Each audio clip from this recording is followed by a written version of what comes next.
What's the modern equivalent of that saying, Lord willing and the creek don't rise? May there be enough storage for today's video. Hey, hi, hello, I am Megan Splon, and in case you're new to my channel, I am a longtime food editor who is now taking all of my knowledge and experience and trying to drastically reduce my family's grocery spending. I shared earlier this year that we'd spent nearly $32,000 on dining out, groceries, travel, food, candy salad, probably a lot of things last year, but they were all categorized as food spending. And I've shared what we spent in January, but I haven't yet shared what my goals are for this project overall and how I'm setting my budget moving forward.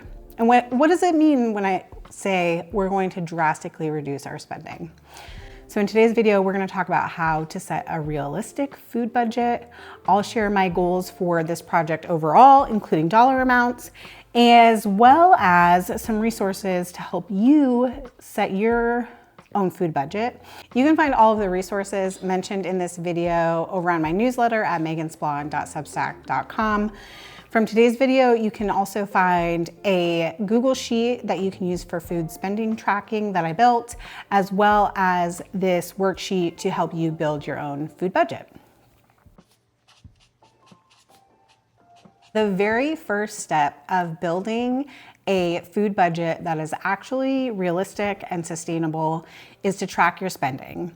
Most experts will say, oh, you can just go back and look at a few months worth of your spending and statements. But I have found from tracking all of January that you really get the most detailed picture of your habits, not just the dollar amount that you spent, but sort of the why behind your spending if you track things in real time. There are a few tools that you can use to try to build a food budget without tracking, including the USDA Food and Nutrition Guidelines.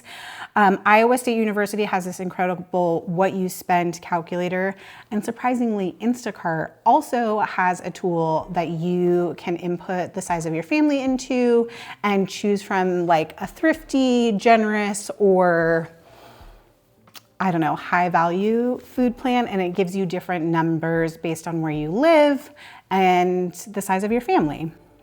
But really, tracking is the easiest way to get in touch with what you're currently spending and the why behind it. The second step is going to be creating goals aligned with your personal values. And this is where the real-time tracking is incredibly helpful. When I started planning this project, and also as I've been tracking in January and February, I'm journaling along with that so that I can get to the whys behind my personal goals, why I'm overspending in the first place, because having the why helps you figure out what the goal will be, but also how you can measure that goal and make those changes in a sustainable way. And also, if you're not a journaler, you could do a little bit of like a mind mapping practice. You could just write down what your actual values are around food. Like, is it important for you to eat organic? Do you want to only eat local food? Is convenience highly important to you? Any of those things can be values that will help you create your goals. Number 3 is creating budget buckets. And by that, I mean categories of your food spending. Of course, there's groceries and dining out, but you might also include bulk grocery shopping or special spending for holidays and events. You might have a budget bucket for the farmer's market or for soccer season. Any of your food spending that you can categorize will give you more levers to pull as far as what to set those individual bucket numbers to every single month. Step number 4 is to plan for holidays, birthdays, and special events. This can also just be like seasonal spending, like you only need money for the snack bar at the pool for 3 months of the year. But if you plan for that special spending, then you can do something which is called creating a sinking fund for it, where maybe every month you're putting $10 into your snack budget for summer break, so that when summer break comes around, that money is already reserved for that, and you're not having to pull money from other parts of your budget or overspend on whatever your total food budget is for the month. Step number 5, finally. This is where you set your budgets. I think there are several ways that you can set your budget. You can make one monthly budget for each category. You could make quarterly budgets for some categories. You can also break down those monthly or quarterly budgets into weekly spending, and it's totally okay if some of your budget buckets have monthly spending and weekly spending, or just have once a month spending. Step number 6 is keeping up your tracking habit. While I love the Google Sheet that I built for tracking food spending expenses, I'm not keeping up with it every single day like I am my planner that includes my meal plan and my daily spending. But I am keeping up with it once a week. And so if you're trying to work on building that habit, creating some ritual around it, whether it's like a fun drink or a snack, or you treat yourself to coffee so that you will keep track of your spending week after week, will be incredibly helpful. Our final step, we are going to experiment and make adjustments. So let's say you're like, oh, I'm only gonna spend $1,000 on food every single month. But the first month, you actually spend $1,500. Those habits of tracking, having those buckets, will give you the opportunity to move things around, see where you're overspending, and make adjustments as we go along. One of the things I'm really excited about in sharing these food budget diaries with you is that I'm going to be experimenting with some of the most common advice for how to save money on food spending, including groceries, but also dining out. I do think it would be a little bit boring if we walked through how I've done each one of those steps personally. So let's get into like the really juicy thing that everyone really wants to know about, which is how much we're planning to reduce our grocery spending this year and what our food budgets are for February. My February food spending budgets. I have 4 buckets for spending: weekly grocery budget, bulk grocery budget, dining out budget, and special spending budget. For weekly grocery budget, $1,000 for the whole month of February, 4 sweet, short, cutie little weeks where I'm going to spend $250 or less on groceries. Bulk grocery budget, $200. And you might be thinking to yourself, Megan, last month you spent $400 at Costco. I'm not doing it again. Dining out budget, $400.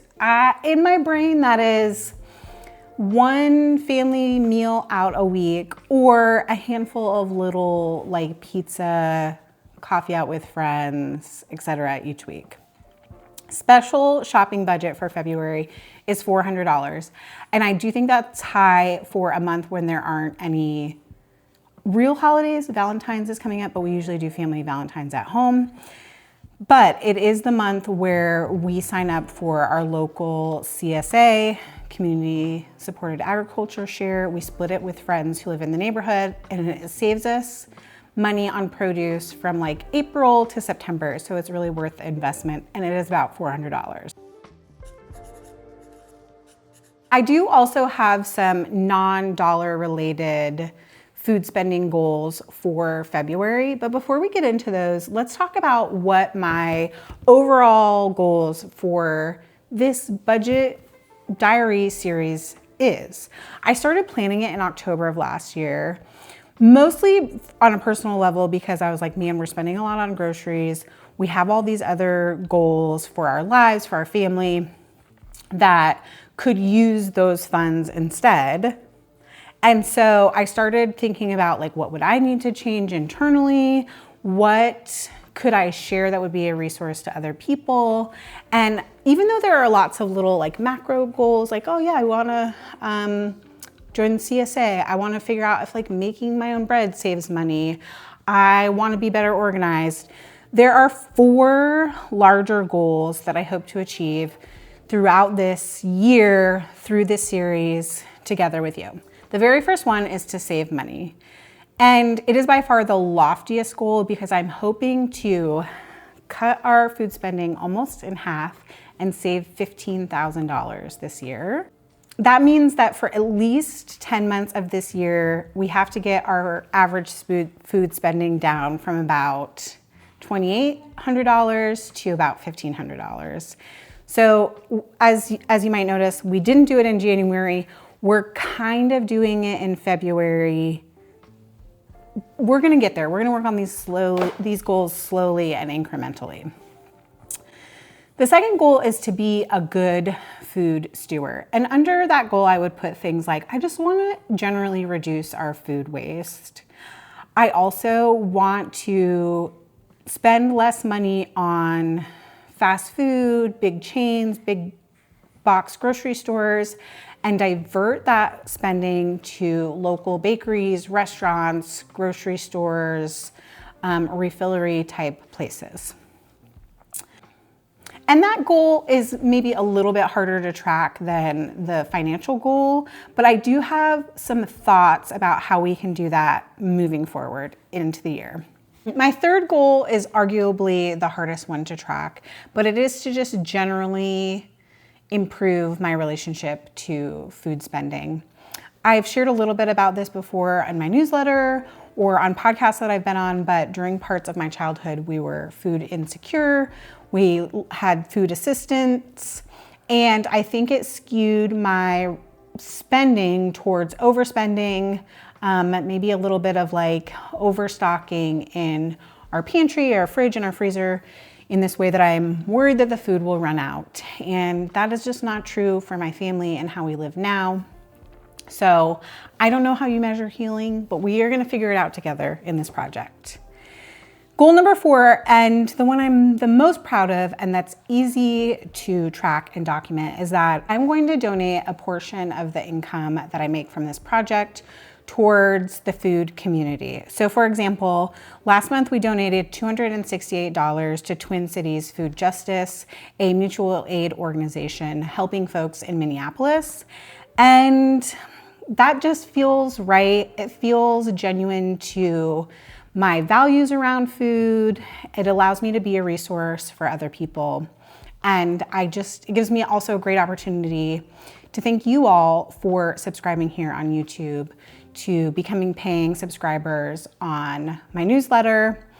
That is how I'm able to have those extra funds to donate. And I will be sharing the monthly donations in each month's monthly spending recap.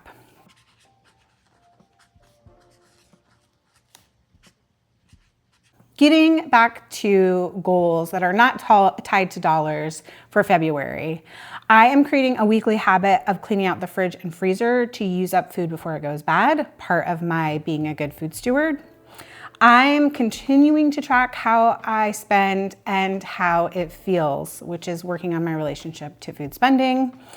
And I am improving my bulk shopping. That's why the bulk shopping number is lower, while also completing tasks like signing up for our CSA this month, which those are both saving money and being a good food steward. Next week, I'm planning to go through our pantries. Yes, there are multiple. Our freezers. Yes, there are multiple. And give a little tour of our kitchen and how we store food and talk about how you can better organize in order to save money. But I also want to do a little bit of Q&A in next week's video. So if you have questions, especially if they're nosy, if you want more context for our income and our spending, happy to give that. Just leave your questions in the comments and I will try to get to them as best I can. In case you need another reason to subscribe to my newsletter, in this week's send, there is a worksheet to help you figure out your food spending budget if you're just joining along now. So head on over to megansblonde.substack.com to grab that and become a subscriber. Make sure you're subscribed here so you don't miss a video. Thank you so much for being here. I'm so happy to have you.